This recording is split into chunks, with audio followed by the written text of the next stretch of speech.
Parts of the story are fictionalized for reasons of privacy, but it is a true story.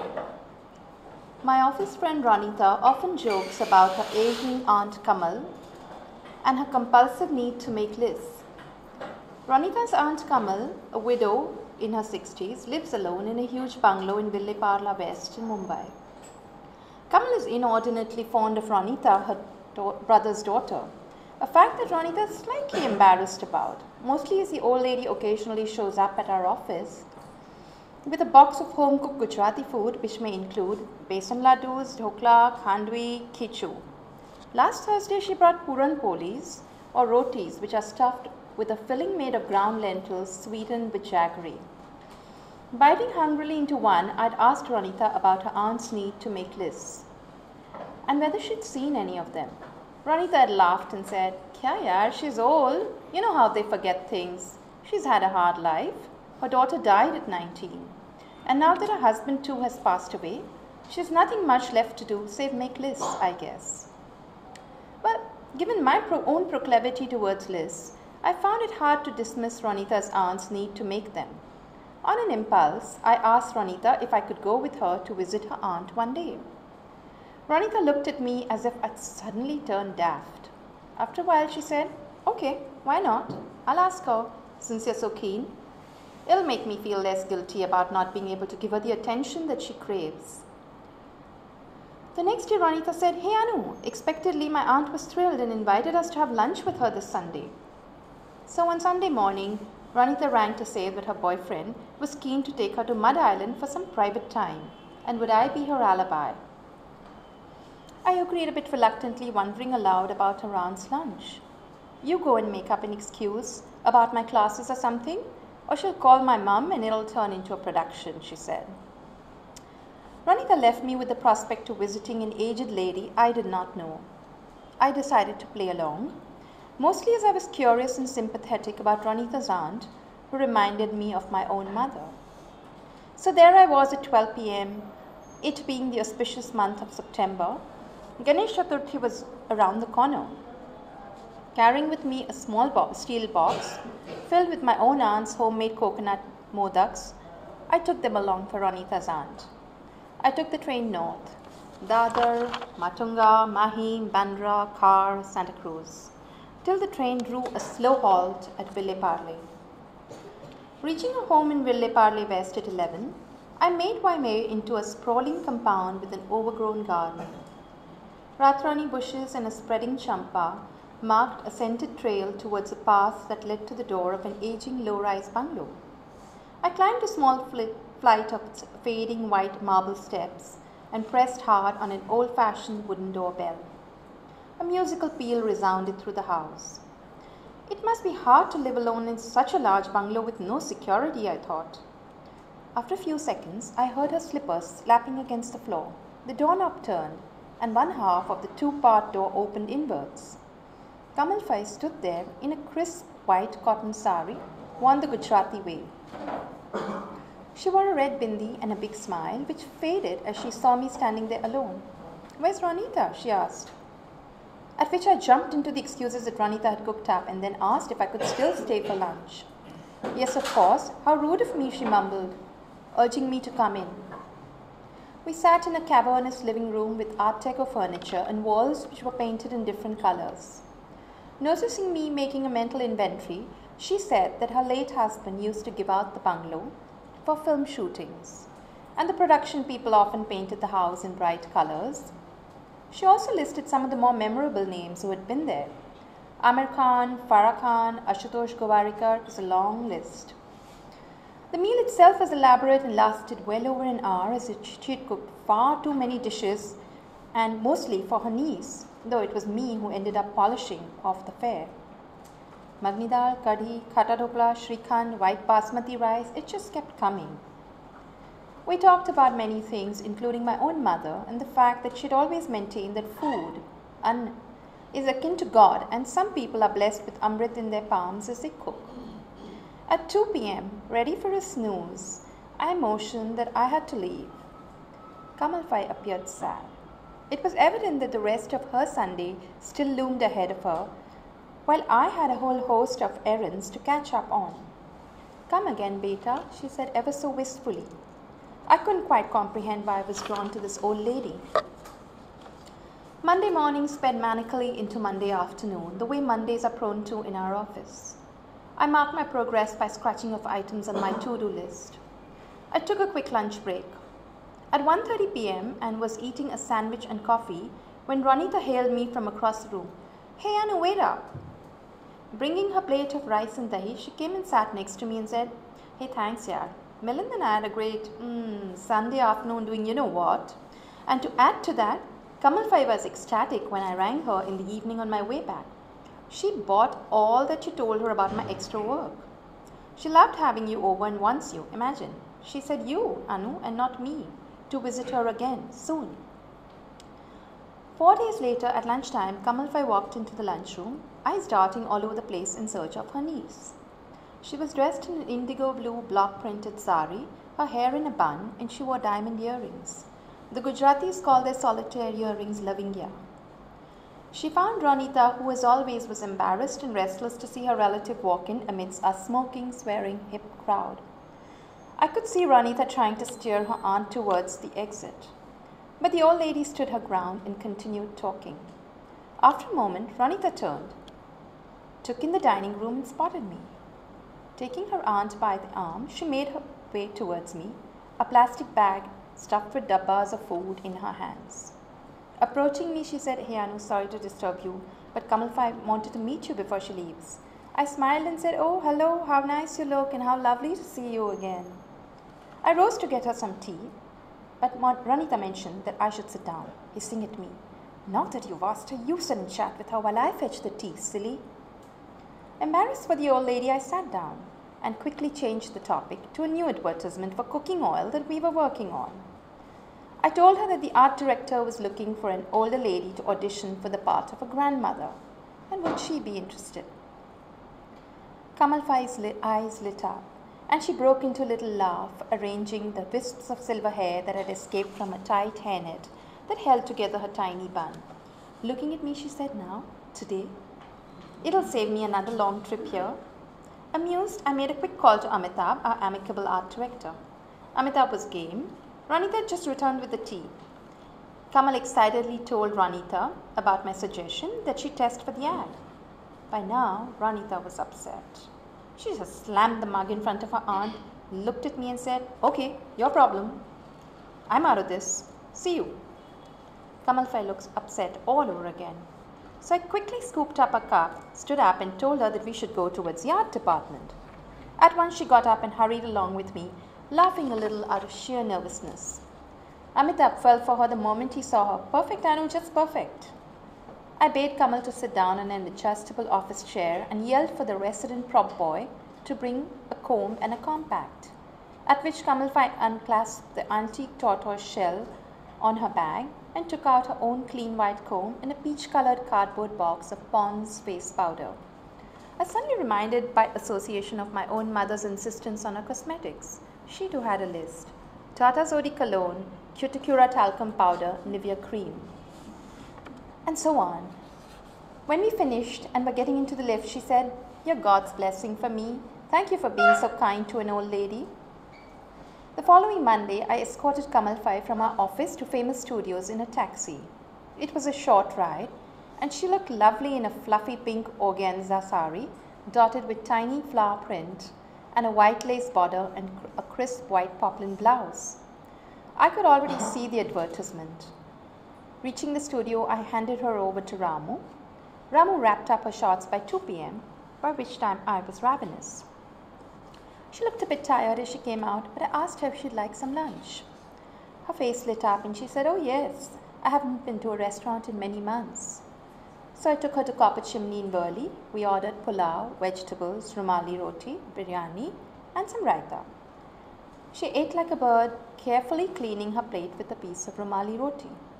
When the bill came, she insisted on paying, saying, I have so much, what shall I do with it? You save your money for your marriage.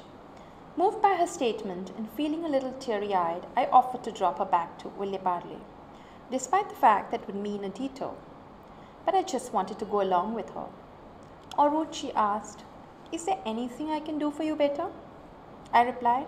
Oh, nothing really. It's just so rare to find old world generosity in this city. That's all. She smiled and patted my hand. I ended up meeting Kamal Fai on alternate Sundays. The arrangement suited us. It gave her something to do, and me a chance to eat a great home-cooked Gujarati meal. By and by, over after meal, she revealed to me details from her tragic life. She had studied law, but was married off to a US returned architect who was very nice to her till the day of her wedding.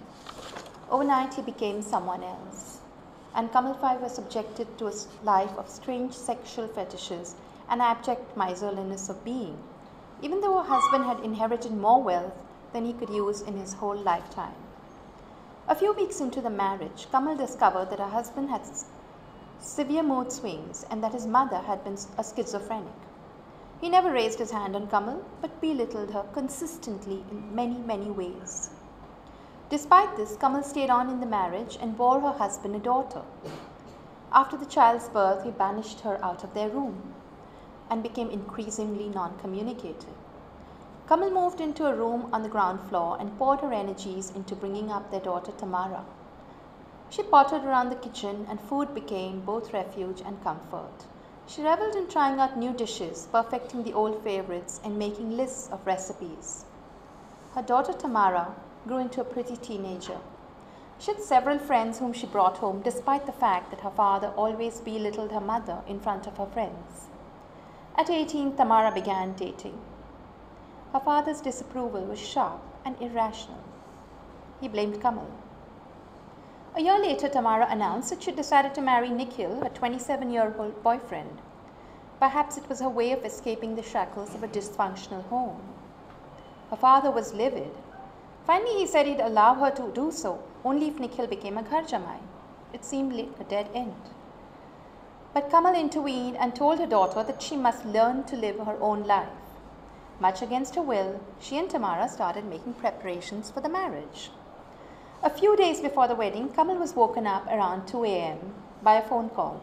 It was Abhijit, a college friend of Tamara's who lived in Pune. Agitatedly, he told Kamal that Tamara had had an altercation with Nikhil and had called him up. Auntie, she sounded very disturbed. Could you please check if she's okay? Frightened, Kamal had rushed to Tamara's room to find it locked. Getting no response from her daughter, she had begun screaming. Woken up, her husband, who slept in the room adjoining Tamara's, came out and joined her in banging on the door, saying, "Tamara, open the door! I say, open the door!" But there was no answer. Finally, they managed to break the lock. Tamara had consumed a whole bottle of rat poison. In the rush to take her daughter to the hospital, Kamal had no time to register that Tamara's diary had fallen to the floor. It was only when she ran up again to take a change of clothes for her that she saw it. Quickly, she put it in her purse. In the ambulance, she shut her eyes and prayed, willing all the gods in the world to not take away her only reason for living. By the time they reached the hospital, it was 3:30 a.m. and Tamara was proclaimed dead on arrival. The body was sent for a post-mortem, much against Tamara's father's wish. Oddly, Tamara couldn't cry. It was as if she had dried up, that she had no tears left. On the day after the 13-day ceremonies, Kamal suddenly remembered Tamara's diary lying in her bag. Everything in the house was managed by her sisters who had flown in from overseas to be by her side.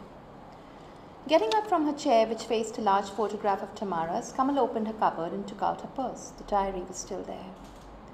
Only the last page had been ripped off. After sharing these intensely personal details of her life, Kamal said to me that her life changed entirely the day she discovered the missing page in Tamara's diary. I will never know what happened to her, or why the last page was torn out, or even who tore it. In the 10 years that followed Tamara's death, Kamal became frailer and weaker. She was listless for the better part of her days and awake through the nights. Her room was filled with innumerable photographs of Tamara. Everywhere one looked, there was a reminder of a seemingly happy, talented child. Paying homage to the memory of her daughter became Kamal's new reason for living. She spent her days arranging flowers around Tamara's many photographs and lighting little diyas all over the room. Her husband, in turn, became even more silent, treating his wife almost like a pariah for no fault of hers. Each day was measured in the number of meals that had to be made and the ingredients that she had to buy. Her memory had begun to slide. The doctor said it could be a result of the shock and the fact that she was unable to cry or shed her grief, which sat like a huge chunk of calcified salt in her throat. She said to me that she could remember things from very far away, from her childhood years and her youth, but she often forgot things that were very recent. Afraid of forgetting errands and bringing forth her husband's ire, Kamal took to making lists, something that she used to do when she was very young. Now lists, as we know, although they are a device against forgetting, Kamal saw her lists as a way to forget. At first, these lists were about things to buy, lists for the grocer, the vegetable vendor, and the fruit vendor, shopping lists, lists of gifts, lists of birthdays, or lists of important occasions. Her lists were a way to acknowledge and then let go, a way to catalog, to make real, and to turn the page figuratively, but in her case, literally too. Kamal made lists to forget. The truth is that I was itching to read some of her lists. Reading my mind one day, she said, "Would you like to take back one of my book of lists to read? You can return it the next time you come." And so, from then on, we fell into Sherazad and the King pattern. I would go, we'd eat, she'd talk, and then when it was time to leave, she'd get me one more book of lists. By December end, I had seen 14 books containing Kamal Fai's lists. From the mundane to the poetic, her lists were carefully written out in her neat handwriting. She wrote them out in ordinary single-line notebooks, the kind that children write in, with a black fountain pen. Under each list, there was a postscript, a personal note, or an additional reference. In one book containing lists of clothes possessed by Tamara and herself, she'd written, "Innerwear, mine," in caps. 12 white maidenform bras in white cotton in 36A, 12 large cotton panties, 6 white petticoats, 12 assorted multicolored petticoats, 2 long slips, 1 white thermal bottom, 1 white thermal vest, 12 mulmal vests for night. And in Tamara's, 12 assorted Peter Pan bras in 32B, 24 cotton panties, 6 black for days, those days, 1 strapless bra, 2 t-shirt bras, 2 bra and panty matching sets, 3 thongs in pink, mauve and magenta. You know, that was the postscript. I really, really wish she wouldn't wear those thongs. Kamal Fai's diaries were full of such intimate details, things that seemed ubiquitous and run-of-the-mill, yet which, due to the intensity of observation, presented the circumstantial in extraordinary light. I, for one, was fascinated, particularly by a book which contained a list of kind ways to kill household pests, such as cockroaches, flies, rats, and lizards. At the end of the year, I took a longish break. On my return at the beginning of the new year, just as I'd made up my mind to go across to Kamal Fai's place to return all her books and cease being a warrior and a purveyor of her pain, I received a call from Ranita to say that her aunt had passed away quietly in her sleep a few days ago. Ranita added that she had been named the sole beneficiary to her aunt's huge property and her wealth and was now contemplating giving up her job. She then told me that her aunt had left behind a packet with my name on it and that could I collect it at some point when I returned. I requested Ranita to bring it to work. The packet she gave me was a plump, sealed, thick brown paper envelope. I took it and excused myself on the pretext of a meeting, unwilling to satisfy Ranita's curiosity about the contents of the envelope or my relationship with her now dead aunt. That night at home, I gingerly opened the packet. Out fell a mass of drying champa flowers, still fragrant, a photograph of Tamara and one of Kamal Fai when she was younger, a small silk pouch containing her diamond earrings that I had so admired, a cheque for ₹5 lakhs drawn out in my name, and a sheet of thick white scented paper, a letterhead on which she'd written, Kamal Munim, Gulmohar Mansion, and a letter which said, My dearest Tanu, Thank you for making the last few months of my life so beautiful. Only you understood that the lists were an anchor, a way for me to navigate the turbulent seas of memory. The book that I didn't give you and which I buried in the garden after you left for Dubai contains a list of the times my daughter's father bathed her. He bathed her till the time she was 13, even after she got her menses. Neither she nor I could say anything, either to him or to each other. We all, the three of us, lived out a conspiracy of silence in our lifetime. I did not have the courage to say anything. I failed Tamara. I leave behind with you my inexplicable, uncontainable sense of loss. This loss carried me through my waking days. You saw it hovering between the lines of my notebooks, even though we never spoke about it. I do not know your reasons or fully understand your curiosity about my list-making practice. But I can only thank you for validating what others saw as a senile old woman's trivial pursuit. So in passing, I send you blessings from me and your dearest mother, who I am sure watches over you. Yours ever lovingly, Kamal Fay. Susan Sontag, the writer, has written, I perceive value, I confer value, I create value, I even create to guarantee existence, hence my compulsion to make lists. I think she has a point. But personally, I no longer have any desire to make or even read lists. Thank you.